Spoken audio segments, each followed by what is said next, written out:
پریشان ہوئے اٹھ کر بیٹھ گئے اور فوراً کہا لا تقولی وحربا، تو یہ نہ کہے کہ ہائے رے میری مصیبت، بل تقولی، بلکہ تو کہے وَتَرَبَا الْقَى غَدًا لِأَصْحَابِهِ محمد صلی اللہ علیہ وسلم، کہ کل کو میں نبی کریم صلی اللہ علیہ وآلہ وسلم سے اور ان کے ساتھیوں سے ملوں گا۔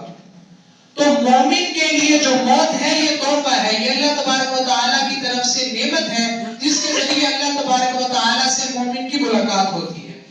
یہ مومنین کے لیے، یہ موت کا جو سلوک ہے یہ مومنین کے ساتھ ہے۔ اور دوسرا جو سلوک ہے موت کا وہ ان لوگوں کے ساتھ ہے جنہوں نے نبی کریم صلی اللہ علیہ وآلہ وسلم کے بتائے ہوئے طریقے کے مطابق زندگی نہیں گزاری، توحید سے بیزاری برتی، نبی کریم صلی اللہ علیہ وآلہ وسلم کی رسالت کا انکار کیا، ختم نبوت کا انکار کیا، صحابہ کرام رضوان اللہ تعالی علیہم اجمعین کے بتائے ہوئے طریقے اور صحابہ کرام پر تبرہ کیا، صحابہ کرام سے دوری برتی، تو ان کے لیے بھی کیا ہے؟ تو ان کے لیے بھی ملک الموت آتا ہے۔ ملک الموت آتا ہے لیکن اس وقت جب آتا ہے، پہلے جب مومن کے پاس آیا تھا تو کس طرح آیا تھا؟ خوبصورت فرشتوں کو لے کر آیا تھا، جنتی کمل لے کر آیا تھا، بہشتی خوشبو لے کر آیا تھا، اور شیرین لہجے میں کیا کہا تھا کہ تو پاک روح ہے، پاک بدن میں تھی، تو تعریف کے لائق ہے۔ لیکن جب یہاں آتا ہے تو کیا کہتا ہے؟ اپنے ساتھ ایک ٹیم لے کر آتا ہے ملک الموت فرشتوں کی، جن کے چہرے غضبناک ہوتے ہیں، ان کو دیکھ کے ہی جو آدمی ہوتا ہے جس کو موت آنی ہوتی ہے وہ مشکل میں پڑ جاتا ہے، دیکھ کے ہی اسے محسوس ہونے لگ جاتا ہے کہ میری خیر نہیں، اور پھر ملک الموت کہتے ہیں اخرجی ایتها النفس الخبیثۃ کانت فی الجسد الخبیث، تو خبیث روح ہے۔ ملک الموت کہتا ہے، غضبناک لہجے میں کہتا ہے تو خبیث روح ہے، تو خبیث بدن میں تھی، تو قابل مذمت ہے، تو قابل مذمت ہے، تیرے لیے طرح طرح کے عذاب ہوں گے، طرح طرح کے عذاب ہوں گے، غصاب آخر من شکلہ ازواج، تیرے لیے جہنم کی پیپ ہوگی، ادھر سے ہی اس کے لیے عذاب کا سلسلہ شروع ہو جاتا ہے۔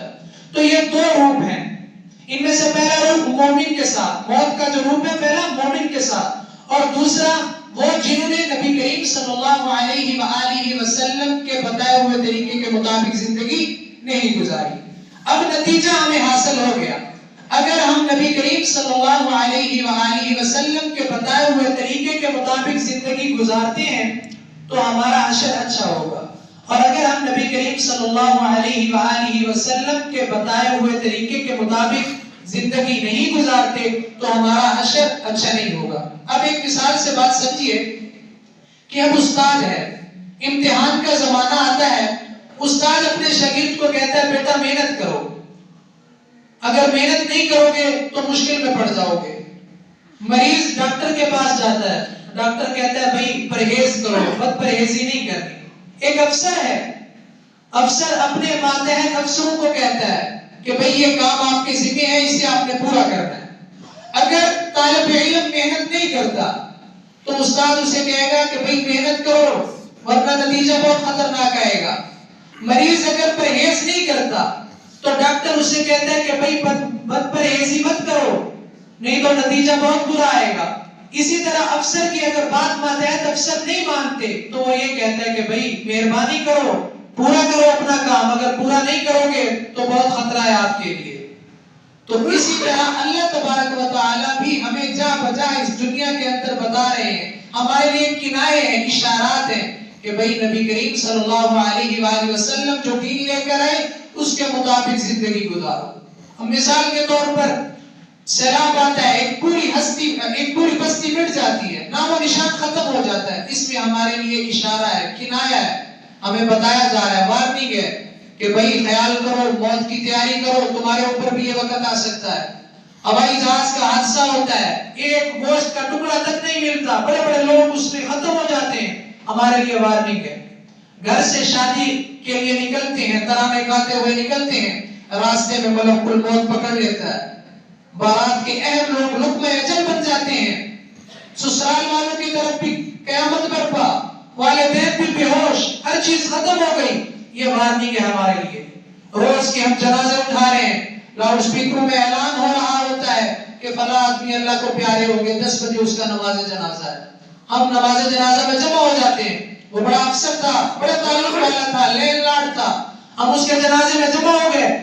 10 بجے کا وقت تھا، 15 منٹ اوپر ہو گئے. وہی لوگ جو ویٹنگ ہال میں بیٹھ کر اس کا گھنٹے گھنٹے انتظار کرتے تھے، آج وہی کہہ رہے ہیں 15 منٹ اوپر ہو گئے. یہ حقیقت ہے اس دنیا کی. وَمَا الْحَيَاةُ الدُّنْيَا إِلَّا مَتَاعُ الْغُرُورِ. یہ دھوکے کا گھر ہے یہ دنیا. یہ ہے اس کی حقیقت. وہی جو گھنٹے گھنٹے انتظار کرتے تھے وہی کھڑے ہیں، 15 منٹ اوپر ہو گئے، عجیب عجیب باتیں کر رہے ہیں. حالانکہ انہیں تو چاہیے تھا، رونا چاہیے تھا، انہیں تو اچھے طریقے سے دعاؤں کے ساتھ رخصت کرنا چاہیے تھا. بلکہ وہی لوگ جو انتظار کرتے تھے وہ کیا کہہ رہے ہیں؟ 15 منٹ اوپر ہو گئے. یہ اس دنیا کی حقیقت ہے. چارپائی پڑی ہوئی ہے، وہی حاجی صاحب اللہ کو پیارا ہو گیا، اس کی ماں بے ہوش ہے، بیوی غش کھا کر گر رہی ہے، بچے رو رو کر نڈھال ہیں، اور ایک بیٹی ہے وہ چارپائی کو پکڑ کر بیٹھی ہوئی ہے، میں اپنے ابو کو نہیں جانے دوں گی، وہ چارپائی نہیں اٹھانے دے رہی. یہ اس دنیا کی حقیقت ہے. یہ اللہ پاک ہمیں دکھا رہے ہیں، یہ وارننگ ہے. ہم نے اس سے سبق لینا ہے کہ ہمارا نمبر بھی آنا ہے. ہم نے اس سے سبق لینا ہے کہ ہمارا نمبر بھی آنا ہے. لیکن اس بیٹی کی بات کوئی نہیں سنتا، اس کا ہاتھ ہٹا دیتے ہیں، اسے پیچھے کر دیتے ہیں. جنازہ اٹھاتے ہیں، قبرستان کی طرف جا رہا ہے. یہ سفید چادر میں لپٹا ہوا شخص جا رہا ہے اپنی منزل کی طرف. ہر شخص اپنی منزل کی طرف جا رہا ہے، ہم بھی اپنی منزل کی طرف جا رہے ہیں. سڑک کے اوپر یہ رکشے چل رہی ہیں، گاڑیاں چل رہی ہیں، سب اپنی منزل کی طرف رواں دواں ہیں. کس طرح؟ جس طرح یہ آدمی اپنی منزل کی طرف رواں دواں ہے، جا رہا ہے. کتنی دیر ہم قبر میں کھڑے ہوں گے؟ دفنایا، دعا کی، واپس آ گئے. آگے اس نے اکیلے جانا ہے. حدیث پاک میں آتا ہے 3 چیزیں قبرستان میں آدمی کے ساتھ جاتی ہیں. 3 چیزیں کون سی؟ مال بھی جاتا ہے، رشتہ دار بھی جاتے ہیں، اور اعمال بھی جاتے ہیں. 2 چیزیں واپس آ جاتی ہیں. کون سی؟ مال بھی واپس آ جاتا ہے، رشتہ دار بھی واپس آ جاتے ہیں. ایک چیز ساتھ جاتی ہے اور وہ اعمال ہیں، اچھے اعمال ہیں. صرف وہی ساتھ رہ جاتے ہیں. قبرستان میں جا کر دیکھو، جو بڑے بڑے لینڈ لارڈ تھے آج پڑے ہوئے، کوئی پوچھنے والا نہیں. منو مٹی کے نیچے دبے پڑے ہیں، کوئی پوچھنے والا نہیں. ہڈیاں چور چور ہو گئی. یہ حقیقت ہے اس دنیا کی. نبی کریم صلی اللہ علیہ وآلہ وسلم نے ارشاد فرمایا. کس نے؟ نبی کریم صلی اللہ علیہ وآلہ وسلم نے ارشاد فرمایا: الکیس من دان نفسہ وعمل لما بعد الموت والعاجز من اتبع نفسہ ہواها وتمنى علی اللہ. عقل مند آدمی وہ ہے جو آنے والی زندگی کے لیے تیاری کرتا ہے، اور بے وقوف وہ ہے کہ جو آنے والی زندگی کے لیے تیاری نہیں کرتا بلکہ یہ کہتے ہیں اللہ غفور الرحیم ہے. اور میرے بھائیوں، اللہ نے ہمیں بتا دیا، اللہ نے ہمیں بتا دیا وَمَا خَلَقْتُ الْجِنَّ وَالْإِنسَ إِلَّا لِيَعْبُدُونَ. سورۃ المؤمنون میں فرمایا: أَفَحَسِبْتُمْ أَنَّمَا خَلَقْنَاكُمْ عَبَثًا وَأَنَّكُمْ إِلَيْنَا لَا تُرْجَعُونَ. ہماری اس زندگی کا مقصد اللہ کی بندگی ہے. اللہ نے خود فرما دیا کہ میں نے جن و انس کو پیدا کیا اپنی عبادت کے لیے پیدا کیا. أَفَحَسِبْتُمْ أَنَّمَا خَلَقْنَاكُمْ عَبَثًا وَأَنَّكُمْ إِلَيْنَا لَا تُرْجَعُونَ. تم کس گمان میں ہو کہ میں نے ویسے تمہیں پیدا کر دیا؟ وَأَنَّكُمْ إِلَيْنَا لَا تُرْجَعُونَ. اور تم ہماری طرف نہیں لوٹائے جاؤ گے بلکہ ضرور لوٹائے جائیں گے. قیامت کب شروع ہوگی؟ اسی وقت شروع ہو جائے گی جب ملک الموت آئے گا اور ہماری روح کو نکالے گا. اسی وقت قیامت شروع، حساب شروع. تو ابھی بھی ہمارے پاس وقت ہے، ہم موت کی تیاری کریں. اتنا بڑا مجمع بیٹھا ہے، کوئی یہ بات کہہ سکتا ہے کہ میں نے موت کی تیاری کر لی؟ کوئی یہ بات کہہ سکتا ہے کہ مجھے پتہ ہے کہ جب ملک الموت آئے گا اس سے پہلے میں توبہ کر لوں گا؟ قرآن کہہ رہا ہے فَلَا يَسْتَطِيعُونَ تَوْصِيَةً وَلَا إِلَىٰ أَهْلِهِمْ يَرْجِعُونَ. جب ملک الموت آئے گا اس وقت توبہ کا دروازہ بند ہو چکا ہوگا. اس وقت اپنوں کی بات نہیں سنی جائے گی، اس وقت اپنے نظر نہیں آئیں گے، اس وقت ملک الموت کی بات سنی جائے گی. اس وقت ملک الموت نظر آئے گا، اپنے نہیں نظر آئیں گے، ختم ہو جائے گا سب کچھ. تو اگر تو ہم نبی کریم صلی اللہ علیہ وآلہ وسلم کے بتائے ہوئے طریقے کے مطابق زندگی گزاریں گے تو ملک الموت آئیں گے، ضرور آئیں گے. اس نے ہر کے پاس آنا ہے، لیکن وہ اپنے ساتھ خوبصورت چہرے والے فرشتے لے کر آئیں گے جو ہمارے روشن مستقبل کے ضامن ہوں گے. اگر ہم نے نبی کریم صلی اللہ علیہ وآلہ وسلم اور اللہ کے بتائے ہوئے طریقے کے مطابق زندگی نہیں گزاری تو ہمارے پاس وہ فرشتے آئیں گے کہ ان کو دیکھ کے ہی ہمیں پتہ چل جائے گا ہمارا کچھ نہیں بننا، ختم، سب کچھ ختم. وہ فرشتے ہی آ کر ہمیں کہیں گے کہ تو اب ہمارا برا سلوک دیکھے گا، تو اللہ سے دعا ہے کہ اللہ پاک ہمیں موت کی تیاری کرنے کی توفیق عطا فرمائے، اور ساتھ ہی اب رمضان المبارک کا مقدس مہینہ شروع ہو رہا ہے، اس میں تمام ساتھی کوشش کریں کہ روزہ رکھیں۔ جو مریض ہیں ان کا بھی شریعت نے حکم ہے، انہیں پتا ہوگا، اور نہیں تو علماء سے مشورہ کر لیں کہ جو فدیہ وغیرہ کی جو صورت ہے۔ لیکن الحمدللہ اب گرمی کی شدت نہیں ہے، آپ سے درخواست ہے، نہ جانے اگلا رمضان کس نے دیکھنا ہے۔ یہ میں بات تو کر رہا ہوں، ہو سکتا ہے ہم رمضان تک بھی نہ پہنچے، تو اب روزے رکھیں۔ روزے یہ تقوی کے قریب کریں گے، اللہ کے قریب کریں گے، اس سے تقوی پیدا ہوتا ہے۔ لعلکم تتقون، تم پر روزے فرض کیے گئے، تم سے پہلے لوگوں پر فرض کیے گئے تاکہ تم پرہیزگار بن جاؤ۔ اور اسی طرح باجماعت نماز 5 وقت کی ادا کریں۔